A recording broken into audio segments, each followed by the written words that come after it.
Hello IBS family, কেমন আছেন সবাই? আশা করি ভালো আছেন। আমিও আল্লাহর রহমতে খুবই ভালো আছি। তো আজকেও কথা বলতে আসছি আইবিএস নিয়ে। দেখেন, আইবিএস ফুল ফর্ম হচ্ছে ইরিটেবল বাউল সিনড্রোম। মানে আপনার আইবিএস কিন্তু প্রচলিত চিকিৎসা ব্যবস্থায় আইবিএস একটা ডিসঅর্ডার, আবার কেউ কেউ এটাকে কোনো রোগই বলে না, অনেকগুলো রোগের একটা উপসর্গ বলে। তো অনেকগুলো রোগের একটা উপসর্গ এই কথাটা বইলা আইবিএসটাকে আমি মনে করি আরও ডিফিকাল্ট করে ফেলা হয়। কারণ যখন অনেকগুলো রোগ চলে আসে, এই কথাটা যখন চলে আসে যে অনেকগুলো রোগের উপসর্গ, তখন সিমটোম্যাটিক্যালি যারা গ্যাস্ট্রোএন্টারোলজিস্ট তারা সিমটোম্যাটিক্যালি অনেক ধরনের ওষুধ দেয়। প্রথমত ডায়াগনস্টিক টেস্ট হয়, তারপর প্রচলিত চিকিৎসা ব্যবস্থায় যে অ্যান্টিসেপসমেটিক, প্যান্টিকলিনার্জিক বা যে কোনো ব্রাজিল, পিপিআই যেগুলো, এগুলো দেওয়া হয়। অ্যান্ড প্রোবায়োটিক নামের একটা ক্যাপসুল দেওয়া হয়, বিভিন্ন নামে যেটা হয় আর কি, ল্যাক্টোব্যাসিলাস আর কি। তো এগুলা কি আসলেও বা আদৌ কি এগুলা আইবিএসের কিউরেবল কোনো ওষুধ, বা আসলে কি এগুলা কাজ করে, বা এগুলা খেলে কি আসলে কি এই রোগ থেকে মুক্তি পাওয়া যায়? খুবই স্ট্রেট অ্যান্সার, নো। কারণ গ্যাস্ট্রোএন্টারোলজিস্ট যারা আছেন তারা নিজেরাই বলেন যে ইটস নট কিউরেবল, মানে এটা সম্পূর্ণ কিওর হবে না। তো এদের কথা বা এদের ভাষ্য যদি আপনি অ্যাপ্রোচ করেন, ওরা কিন্তু ওদের কাছে যদি জিজ্ঞেস করেন যে এটা কি ভালো হবে, ওরা কিন্তু এই কোশ্চেনটা কিন্তু স্কিপ করে চলে যায়। কারণ ওদের কাছে কোনো অ্যান্সার নাই, কারণ আইবিএসের স্পেসিফিক কোনো ওষুধই হয় নাই। এর জন্য এরা কোনো কনফিডেন্টাল অ্যান্সার দিতে পারে না। কিন্তু আমি তো নিজে আইবিএসের পেশেন্ট ছিলাম, এবং আমি 7 বছর ভোগা আইবিএসের পেশেন্ট। 7 বছর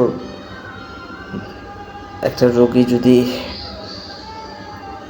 আইবিএসে সাফার করে, এটাকে ক্রনিক বা সিভিয়ার স্টেজেই বলা যায়। কারণ 5-6 মাস হলে এটা সিভিয়ার না, এটা মাইনর বা মডারেট লেভেলে থাকে।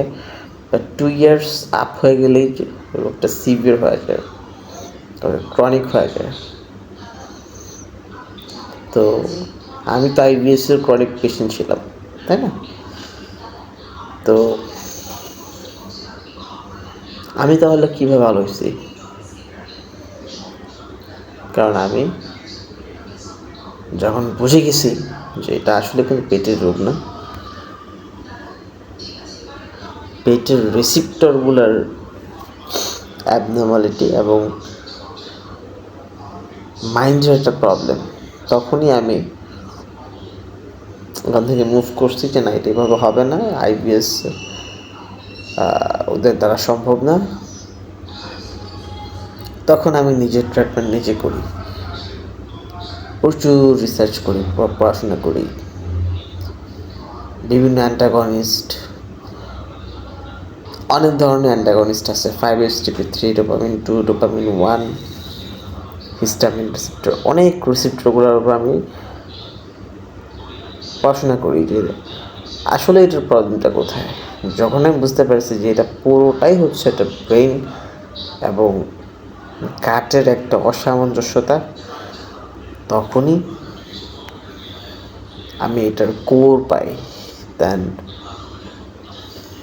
I was suffering a lot, and then যখন আমার মধ্যে রিয়েলাইজেশন আসে, আমি বুঝতে পারি, তখনই অ্যাকচুয়ালি মেডিসিন আমি প্রোভাইড করছি। অ্যান্ড আজকে আমি 4.5 বছর যাবৎ সুস্থ। আমি অন ক্যামেরা কথা বলতে পারতেছি। এটা একটা বড় ইয়ে। সো যেখানে WHO বা ডক্টর গ্যাস্ট্রোএন্টারোলজিস্ট বলে দেয় যে আইবিএস কোনো, আমাকে সরাসরি বলছে, যখন একবার কোথায় গেছি বলবো না, আমি বাংলাদেশের স্বনামধন্য একজন ডক্টরের কাছে গেছি, উনি টেস্ট ফেস্ট করে বলছে যে দেখেন এটা ভালো হবে না। আমাকে ওষুধ দিচ্ছে, কিছু প্রোবায়োটিক দিচ্ছে, তখন বায়োকাল্ট চলতো অনেক, ওইটা আমাকে প্রেসক্রাইব করা হয়েছিল। তো উনি বললো যে এটার আসলে কোনো কিওর নাই, লাইফস্টাইল মেনটেন এবং কিছু খাবার আজীবনের জন্যই আপনাকে বাদ দিতে হবে, লেস করতে হবে। একটা হরিবল, যে আমার কাছে এটা ভালো লাগে নাই। একটা রোগ হয়েছে, রোগ আমি ভুগতেছি, ওষুধ খাওয়া ভালো হয়ে যাব, নিয়ম মানবো, ওষুধ খাবো, ভালো হয়ে যাব, এমনই তো হয়, তাই না? সারা জীবন আমি রোগটাকে নিয়ে থাকবো, সারা জীবন আমি দুধ খাবো না, সারা জীবন আমি শাক খাবো না, এটা আবার কেমন রোগ? মানে এটা মনের মধ্যে একটাই বাসা বাঁধছে। এবং এই কথাগুলো যখন ডক্টররা বলে, পেশেন্টরা আরও ডিসকারেজ ফিল করে আর বোদার ফিল করে, তখন তারা আরও হতাশ, বা তাদের মধ্যে এক ধরনের ফিয়ার চলে আসে, আননোন ফিয়ার। আইবিএস টোটালি একটা মানসিক ব্যাধি, একটা মনোরোগ। সব ভিডিওতেই বলি, বায়োলজিক্যাল ব্যাখ্যা, রিসিপ্টরের ব্যাখ্যা এগুলো দিচ্ছে, আজকে আর দিব না। খুব সোজা সাবলীল ভাষায় বলি যে একটা মনোরোগ, এটা একটা মনের ব্যাধি, পেটের ব্যাধি না। মন থেকে পেটটা নষ্ট হয়ে যায়, এই জন্য পেটকেও হেলদি রাখতে হয়। কিন্তু অ্যাকচুয়াল রুট কজ হচ্ছে আপনার ব্রেনে। আপনাকে বুঝতে হবে এটা।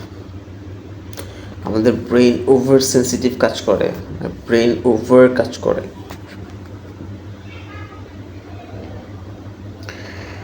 ব্রেন ওভার অ্যাক্টিভ থাকে, স্বাভাবিক থাকে না, ব্রেনের গতিবিধি স্বাভাবিক থাকে না। তখন আমাদের অস্থির লাগে, এংজাইটি, সিভিয়ার ডিপ্রেশন, ফেটাক, loss of appetite, headache, major depressive disorder, MDD, যেটা এইরকম মানসিক প্রবলেমগুলো চলে আসে। সো আপনাকে বুঝতে হবে যে আপনার এটা ব্রেনের রোগ। আপনি কেন এক্সারসাইজ, অনেকে বলে এক্সারসাইজ, আপনি পারলে ব্রেনের এক্সারসাইজ করেন, ফিজিক্যাল এক্সারসাইজ না করে আপনি ব্রেনের এক্সারসাইজ করেন। অ্যামিগডালা রিফর্ম করবে, ইমোশন কন্ট্রোল করেন, আইবিএস ভালো হবে। ঠিক আছে, ডোপামিনটাকে লো করতে হবে। যখন আপনার হাই ডোপামিন থাকবে, তখন সেরোটোনিনটা কোলাপস করবে। যখন সেরোটোনিন কোলাপস করবে, তখন সেরোটোনিন যখন বডিতে পাবে না, তখন ব্রেন ওভার অ্যাক্টিভ কাজ করবে, থট প্রসেস চেঞ্জ হয়ে যাবে এবং মানুষের খিটখিটে মেজাজ চলে আসবে। এই সব প্রবলেমের সমন্বয় হচ্ছে আইবিএস। আমি অনেকভাবে বুঝাইছি। আর অনেকেই বলে যে ভিডিওতে সমাধান দেন, ভিডিও করে দেন সমাধান। কুইট ইম্পসিবল, সম্ভব না এটা। যারা এই সমস্ত কথা বলে বা এই সমস্ত টেন্ডেন্সি নিয়ে আসে যে ভিডিওতে সমাধান দিয়ে দিব, তারা আমার ভিডিও দেখবেন না, প্লিজ স্কিপ করে চলে যান, এখনও চলে যান, কারণ ভিডিওতে এটার কোনো সমাধান নেই। ভিডিওতে আমি রিচ করতে পারি প্রত্যেকটা আইবিএসের পেশেন্ট ইন্ডিভিজুয়াল, পার্টিকুলারলি দেখতে হয়। এমন না যে সি এর একটা মেডিকেশন, ডি এর একটা মেডিকেশন, এম এর একটা মেডিকেশন। অনেকের লেকি কাট সিনড্রোম থাকে, অনেকের এন্ট্রাল গ্যাস্ট্রাইটিস থাকে, এন্ট্রাল গ্যাস্ট্রোপি থাকে, ইন্টেস্টাইনাল টিবি থাকে, অনেকের আইবিডি থাকে, কোলাটাইস থাকে, পেপটিক আলসার থাকে, ক্রোনস থাকে, হাইপার অ্যাসিডিটি থাকে। আবার আইবিএস এর সাথে অনেকের অনেক ধরনের রোগ, diabetics, high blood pressure, schizophrenia, social anxiety. এগুলো আমি আপনার কি হয়েছে ওইটা আমি অবজার্ভ না করে আমি আপনাকে ভিডিওতে সলিউশন কীভাবে দিব, এইটুকু কি বোধ বা এইটুকু কি বোধ শক্তি আপনার নাই যে এইভাবে ভিডিওতে সলিউশন দেওয়া যায় না? ভিডিওতে বলা যায় না এগুলো, ভিডিওতে আমি রিচ করতে পারি, আমি যা করতে পারছি আপনি করতে পারবেন? আমার ওসিলে এরকম আইবিএসের পেশেন্ট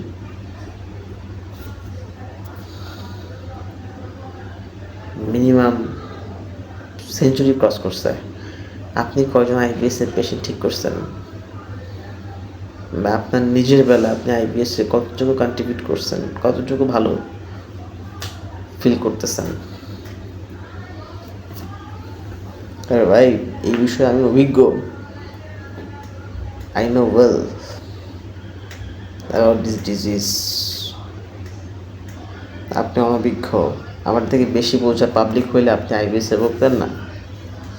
আমার থেকে বেশি বোঝা পাবলিক হইলে আপনি আমার ভিডিও দেখতেন না। সারেন্ডার করেন কারো কাছে, হোক সে ডক্টরের কাছে। ডক্টর তো আইবিএস ভালো করতে পারে না।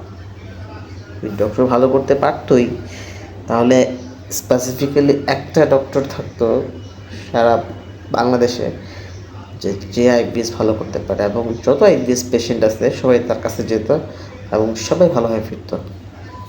এটা কি হচ্ছে? প্রত্যেকটা আইবিএসের পেশেন্টের দেখবেন প্রত্যেকটা ডক্টরের ফিলোসফি, প্রেসক্রিপশন বা তাদের প্রেসক্রাইব করার স্টাইল আলাদা।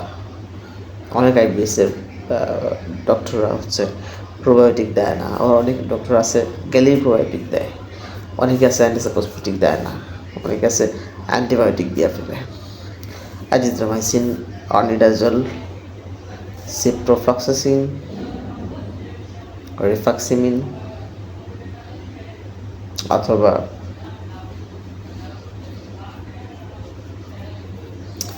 সিফিক্সিন অথবা রামাস্টেশন হাইড্রোক্লোরাইড। নতুন বের হয়েছে 5-HTP অ্যান্টাগনিস্ট রিসেপ্টর। সো এটা থেকে উত্তরণের উপায় কি? উত্তরণের উপায় একটা, ফার্স্টে যদি আমার ভিডিও দেখেন, যদি মনে হয় যে আমাকে বিশ্বাসযোগ্য, ইউ শুড কল মি। আমাকে কল করতে হবে এবং আমি আপনার লক্ষণ শুনবো, আপনার প্রবলেম শুনবো, দ্বারা আমি আপনাকে একটা পরামর্শ দিব, আপনি এটা করেন, এই পথে যান, এই কাজটা আপনি করেন।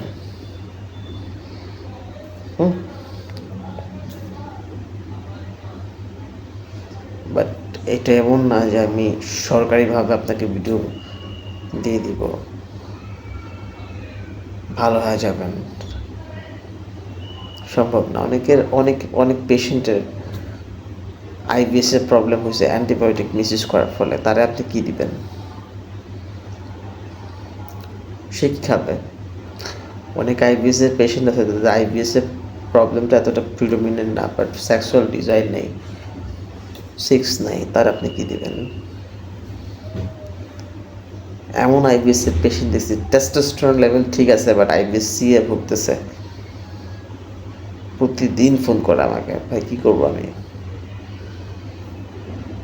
একদম দেয়ালে পিঠ ঠেকে গেছে, বিয়ে করতে পারতেছে না। আবার এমনও পেশেন্টের সাথে কথা বলছি, বিয়ে করছে 1 বছর, বউ থাকে নাই, বউ টিকে নাই, কারণ ফিজিক্যালি সেক্সুয়াল ইন্টারকোর্স করতে পারতেছে না সে, ওই দিকটাতে সে খুবই উইক। দ্যাটস ওয়াই তার বউ বা তার ওয়াইফ সহধর্মিণী থাকে না তার কাছে। কারণ বিয়ের পর একটা পুরুষ যদি তার স্ত্রীকে শারীরিকভাবে সুখ দিতে না পারে, তার স্ত্রী থাকবে না, এটা স্বাভাবিক। এটা আপনাকে ভয় দেখাচ্ছি না, আপনাকে ইটস নট ফিয়ার যে আপনাকে আমি ভয় দেখাচ্ছি, এটা ট্রু, এটা যেহেতু সত্যি কথা। আইবিএসের পেশেন্টের 95% পেশেন্ট সেক্সের প্রবলেম ভোগে, 80% পেশেন্ট মাস্টারবেট করছে, আমিও করছি, দোষের কিছু না, এটা বলতে হবে। অনেক এটা লুকায়, ডক্টরকে লুকায় বা আমাদেরকে লুকায়, বলে না, বাট বলতে হবে, এটা বলতে হবে, না বললে তো আমি বুঝবো না। মাস্টারবেট করলে কি হয়, মাস্টারবেশন করলে যে আইবিএস হয় ওইটার আলাদা, ওইটার চেইনটা আলাদা। অ্যান্টিবায়োটিক মিসইউজ করার ফলে আইবিএস হয়েছে, ওইটার আবার আলাদা। দুশ্চিন্তা করে আইবিএস করছে, ওইটা আলাদা। খাবার দাবার অনিয়ম করছে, এটা আলাদা। অনেকে ব্লাড ডোনেট করে আইবিএস হয়েছে, ব্লাড ডোনেট করছে তার আইবিএসের প্রবলেম দেখা দিচ্ছে, এরকম পেশেন্ট আছে, ওইটা আলাদা। প্রত্যেকটা patient, every single patient is individual, particular. উত্তরণের উপায় খুবই সহজ, আমি আপনাকে বলছি আমাকে কল করতে হবে। যদি আমার ভিডিও দেখে ট্রাস্টেড মনে হয়, যদি আইবিএস থেকে সত্যি বের হতে চান, খুবই সিম্পল, আমাকে কল করতে হবে। ডিসক্রিপশন বক্সে ভিডিওর থাম্বনেলে নাম্বার দিয়ে রাখি, আর কি করবো, ভিডিওতে বলে দিচ্ছি। 07513966760, ইটস মাই নাম্বার। ডিসক্রিপশন বক্সে এটা রেখে দিচ্ছি, আপনি আগে করবেন, ফোন করবেন, ইটস ইউর রেসপন্সিবিলিটিস। আমাদের খুব বাজে রোগ, আমি আবারও বলি, এটা খুব বাজে রোগ, খুবই বাজে রোগ, সো এটা থেকে বেরোইতে হবে। আর আমার ভিশন খুব ক্লিয়ার যে আমি আইবিএসের পেশেন্ট রাখবো না, it's my vision, it's my target. যদি ভিডিও দেখে ভালো মনে হয় বা যদি কোনো হেল্পফুল হন, সাবস্ক্রাইব, লাইক, শেয়ার করবেন। আর আইবিএসের পেশেন্ট কন্ট্যাক্ট করবেন, ইনশাল্লাহ ভালো কিছু হবে। এবং কনফিডেন্স রাখেন, সুস্থ হবেন। I am not a guarantor, আমি কোনো গ্যারান্টি দিই না, যারা গ্যারান্টি দেয় তা হচ্ছে fake. I will try my best and you should be cured, or you will be cured from this disease. That's all for today. ধন্যবাদ সবাইকে।